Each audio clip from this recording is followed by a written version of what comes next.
wani kingubo elathebula sowusibone ngoku sezinenkutyalo esimhlophe phaa xa isumelayo ithi ibiyele lam ibambe imayiki ithatha kade ngiyithi mayithethe amen lo mntana abaxela imene ukuba ayingenelele qha lokhu unaringi lapho funeka mane ey'jozi ebantwini aba babile kazilengi aba babile ngezingubo efanele kwesiteti kunye nelahleko wani kwingubo wani kwiringi kodwa ke unyane walahleko yena kungenxa weyilahlekile yena ngoza kalahlekanga omfundisi yakhona usindisiwe ulahlekele nayo amen ntokunayo ufuna into eza kubiyela into eza kumbusela amen into eza kumjikeleza amen yabona abantu abiyele zingubo babiyele imisesana kodwa thina sijikeleziwe uyehova amen yabona iyerusalema akukho namnye umkhosi oyithanda ikingdom yaseyerusalema amen zoyeko mngane asithandi iyerusalema kule mihla siphila kuyo bonke abanye president even the president wase-South Africa akayithandi president yaseyerusalema amen upresident ophethe eyerusalema ngoku kunetyala elixoxwayo umangale ngopresident eSouth Africa amen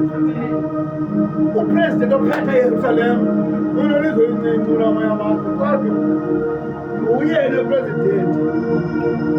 oneemfaso ezininzi ukwedlula wonke amanye amazwe akhe anemfaso amen unelizwe elincinci kuwonke amazwe wakhe wakhala nazo amen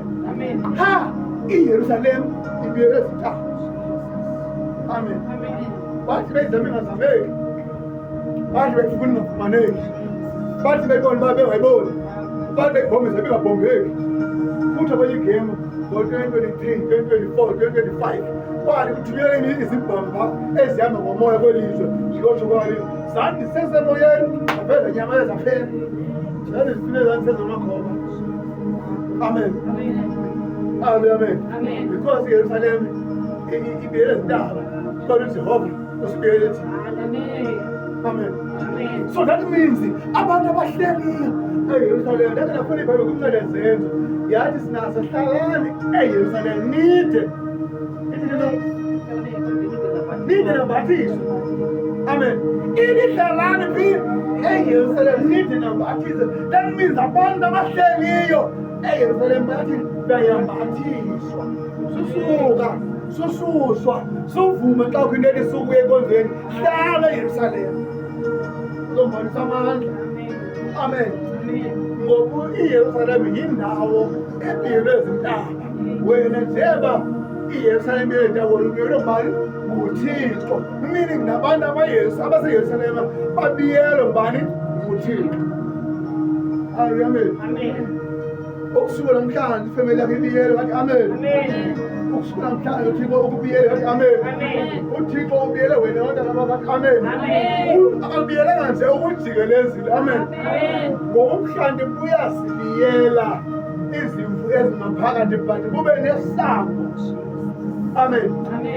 ela sango lelingena amasele ehlanje mna ndalabole ngcobo ndathi ngelanga landiqala uya ngale ngcobo utata wapha waphakama lobipha kuyithuba amen wakamntana wapha wathi nanjengoba sizawuhamba siphindele kapha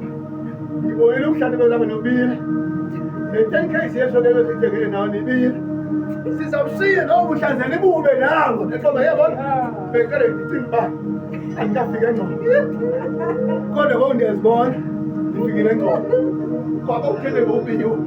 liphi hlengcobo uyabona thina akho nto yophinda ibiwe kuwe because uyehova usijikelezile akho nto yowulahlekele because uyehova ujikelezile akho mali kuyabila because uYehova uyijikelezile akho mfuyo kulahleka because uYehova uyijikelezile akho nto ithandayo ubiwa because uYehova uyijikelezile awuyolahleka ngomphefumulo wakho because uYehova usijikelezile akho ulungile ubhubhe family yakho because uYehova usijikelezile akho bubi bekwehlela because uYehova usijikelezile.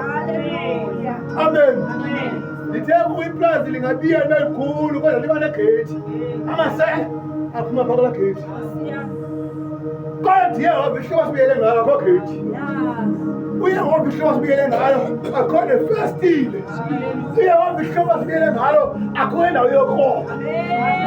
bayasibona nje basemusa bangakwazi if only believe ini babe wafika uqobo luwasathe ezulwini wabuza Yehova ingaba ungikhale na mkhosi wami Yehova wathi kudala ndizama ntwana wena Yehova susa laa nto omjikeleze ombiyele ngayo emandithi kuwe ujikeleziwe ubiyelwe ubiyelwe nefemeli yakho ubiyelwe nezimali zakho amen ubiyelwe neproperties zakho ubiyelwe nomsebenzi wakho ubiyelwe ne-source of income ubiyelwe neemfundo zakho ubiyelwe nobomi bakho amen ngoba iYerusalema ibiyelwe zindawo nawo uYehova ubiyelwe sime ngenyanga amen anye mbono wamoyizona hamba ubalise khona umfundo uyintwana kwani intwana kubane kwangile la tata umfundisi uyintwana malume kwani umbone bengibonile ngicela fulani lapho amen ngiyabona ngathi kufanelana naye amen ifoni yami athi mandize yani suka phayini within less than a minute he was training naye kanabethenga naplena amen kuya awuthi kufuna sithandaza nobabili amen ngenxa yobubi usemela uhlelile for le ndawo so kanjani uyalandela noma ngithandaza amen ngoba iyadlala nabona amen yabe leyo ngolosibiselo ukuthi sekhona bendi noma ngithandaza amen if benefume yamfuna bekhetha kufonela amen ngoba kuye wathi xa kujonga baphansi ba ama-intercessor ayekho kule ngqinqa yazi muse-intercessor acaba sikuyi-intercessor amen